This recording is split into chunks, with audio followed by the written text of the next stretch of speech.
It has been 48 years since Diff'rent Strokes first aired, and the show still lives in the memory the way certain things from childhood do. Specific and quiet and impossible to fully let go.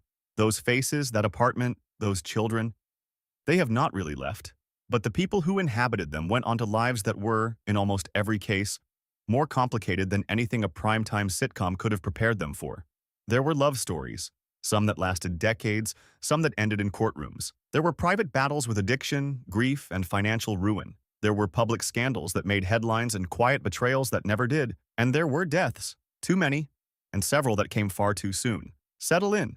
What really happened to this cast is worth knowing. Number 1, we have Gary Coleman as Arnold Jackson.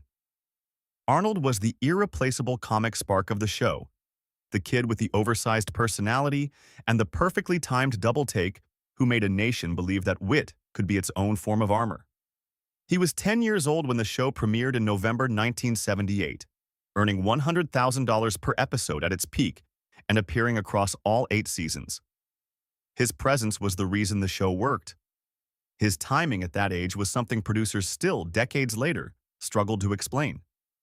In 2026, Gary Coleman would have been 58. After Diff'rent Strokes ended in 1986, his career contracted sharply.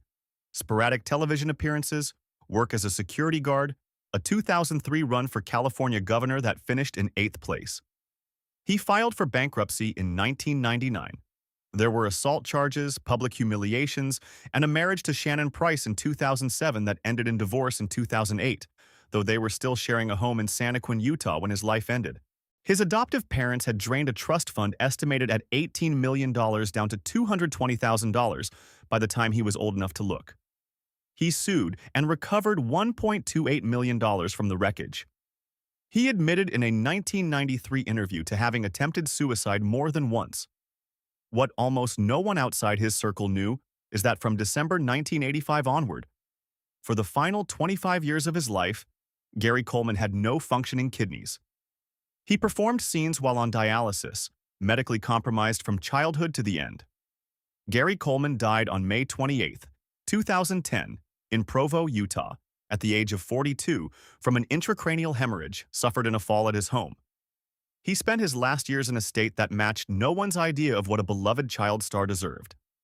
Arnold Jackson was the kid who seemed to have an answer for everything, but Gary Coleman became the clearest evidence this industry has ever produced that the system surrounding child stardom can consume the very thing it claims to celebrate.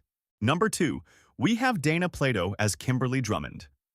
Kimberly was the safe harbor, the older sister whose warmth and steadiness made the Drummond household feel like a place worth coming home to. She was 13 when the show premiered, and in those early years she was a genuine teen idol. Quick, natural, and capable of grounding the show's broader comedic swings with something that felt real. She appeared across all 8 seasons, though her run as a series regular ended in 1984 when producers decided her pregnancy was incompatible with their wholesome image. In 2026, Dana Plato would have been 61. After being fired from the show, she spent 15 years trying to reopen a career door that had closed behind her. She appeared in B-movies, posed for Playboy in 1989, eventually took roles in adult films, and moved to Las Vegas hoping to find steady work. In 1991, she walked into a video store with a pellet gun and walked out with less than $200 before being recognized and arrested outside. She had married guitarist Lanny Lambert in April 1984, the same month she was let go from the show. Their son Tyler was born that July. The marriage ended in divorce, and Lambert won custody, citing addiction. Her adoptive mother died in January 1988. By the time she appeared on Howard Stern's program in May 1999, hoping the interview would revive something, she was engaged to a man named Robert Menchaca and trying to believe it might still work out. She was fired for becoming pregnant. Her accountant allegedly embezzled her savings. She lost custody of her son. What the tabloids called a spiral was a human being failed by every system she encountered, one after another. Dana Plato died on May 8, 1999, in Moore, Oklahoma, at the age of 34 from an overdose of prescription drugs, ruled a suicide. 11 years later, her son Tyler died by suicide 2 days before the anniversary of her death. He was 25 years old. Kimberly Drummond was the one who held the family together, but Dana Plato left behind a story about what the entertainment industry does to young women once it decides they are no longer convenient. Number 3. We have Todd Bridges as Willis Jackson. Willis was the skeptic, the older brother who arrived at the Drummond penthouse with his guard up, and who made earning trust feel like something worth watching. He was 13 when the show began, and he stayed for all 8 seasons. A genuinely skilled performer who was consistently undervalued by the critical conversation around the show. At 60 years old in 2026, Todd Bridges is the only surviving member of the core original cast.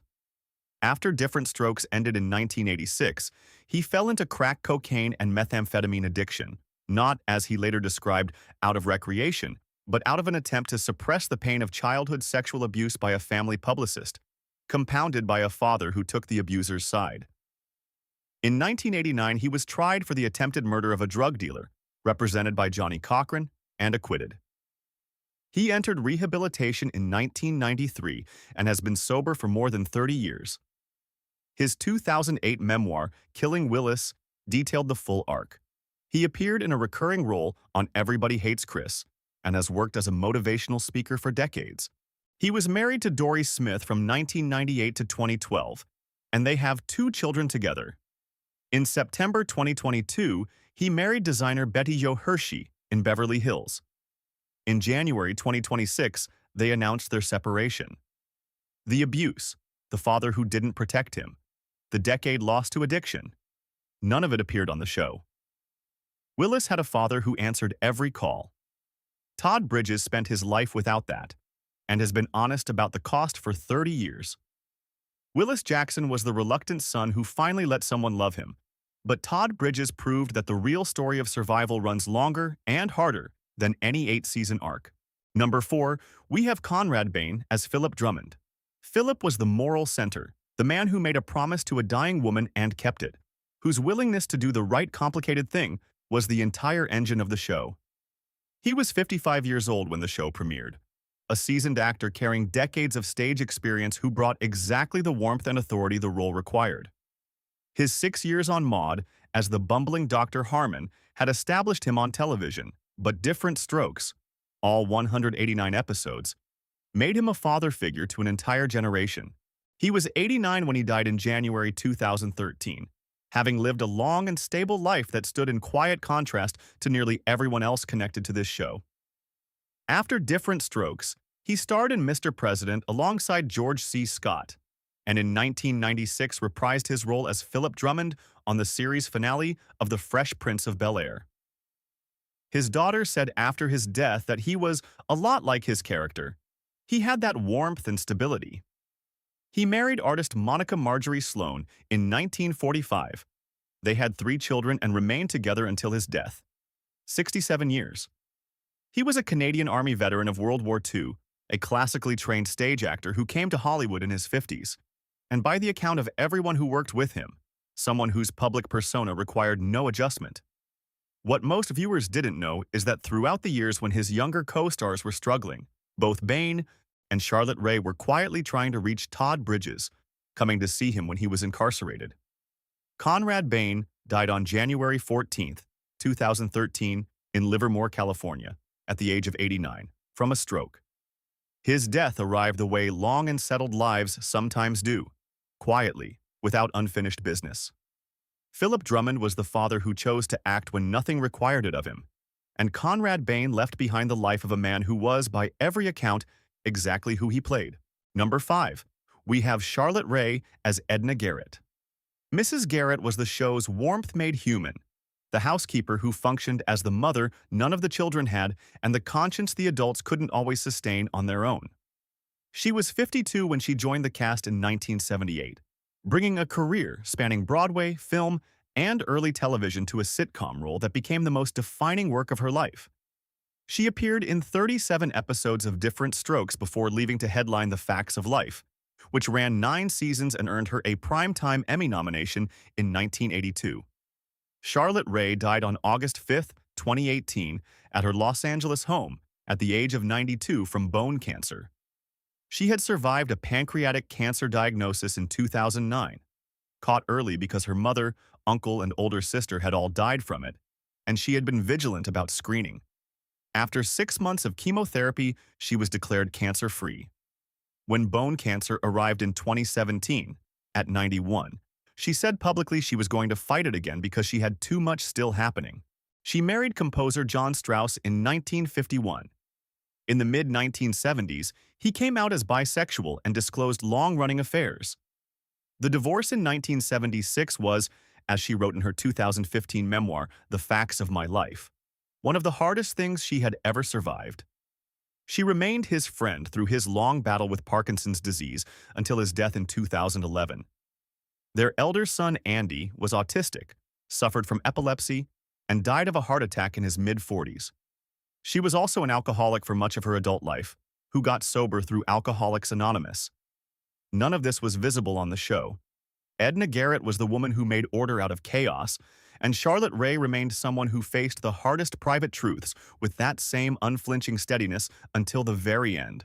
Number 6. We have Janet Jackson as Charlene Dupre.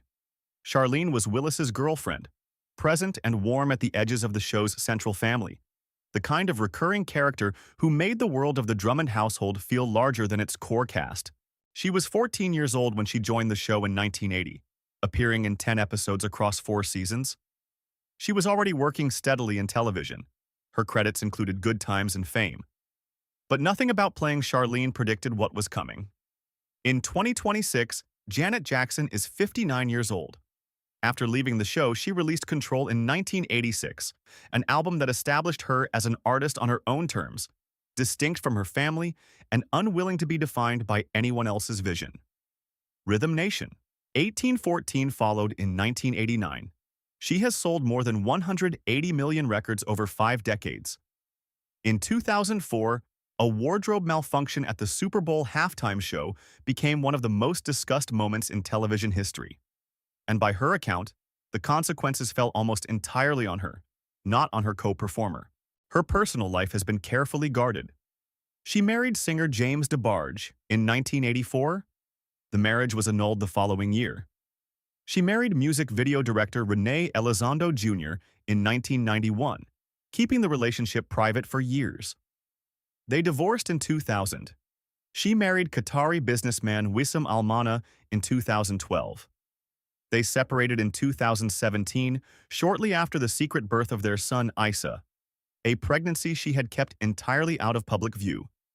Charlene Dupre was Willis's quiet constant, but Janet Jackson left Diff'rent Strokes behind and became something the show's writers could never have imagined writing for her. Number 7. We have Dixie Carter as Maggie McKinney Drummond. Maggie was the arrival that changed everything.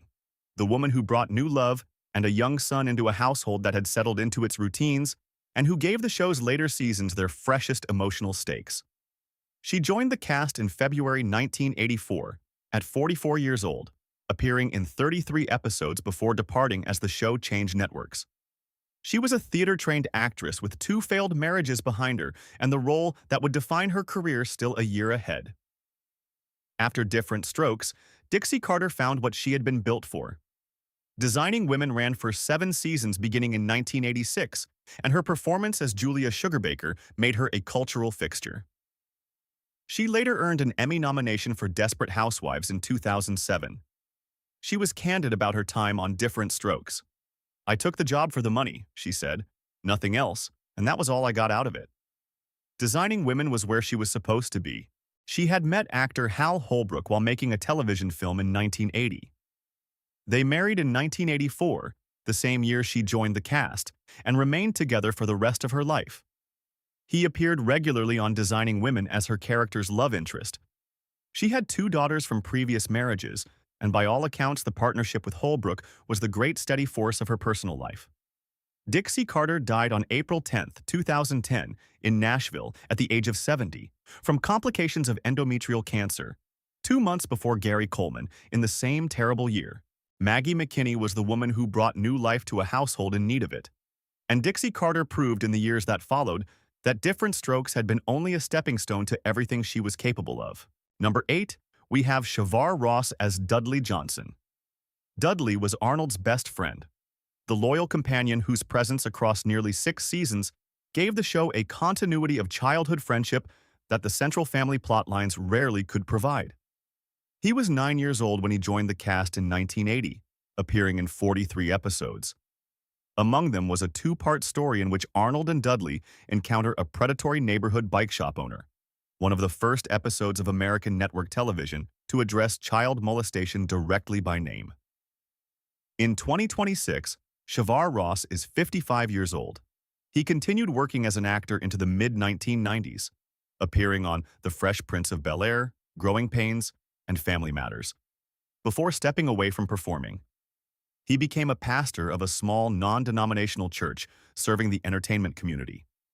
He founded Tri-7 Entertainment, a production company focused on inspirational content, and directed his first feature film in 2007.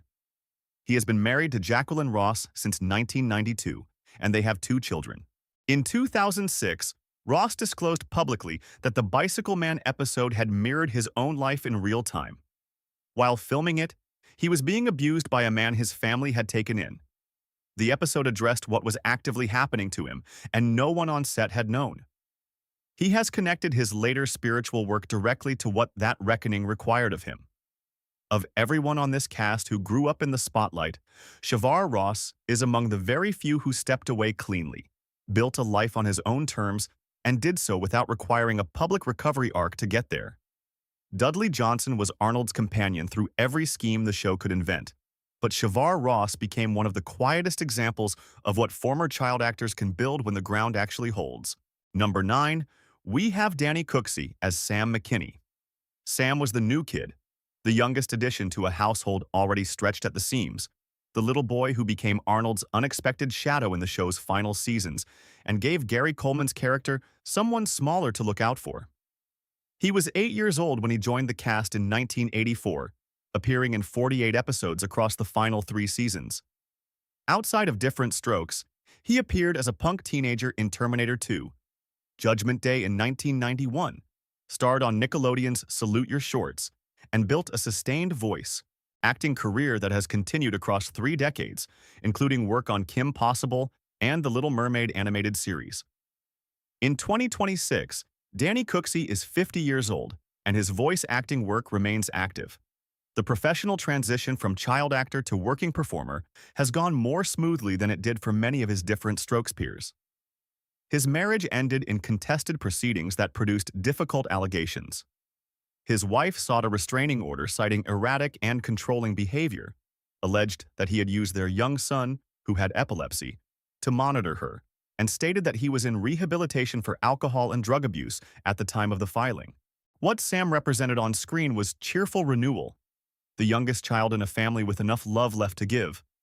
What the years have revealed is the quieter truth this entire cast has carried in one form or another, that the children this show put in front of a national audience were rarely given the tools they would eventually need. Sam McKinney was the little boy who made the Drummond family feel complete one final time, but Danny Cooksey left behind the more complicated truth that the youngest ones in the room are often the least protected by the world that put them there.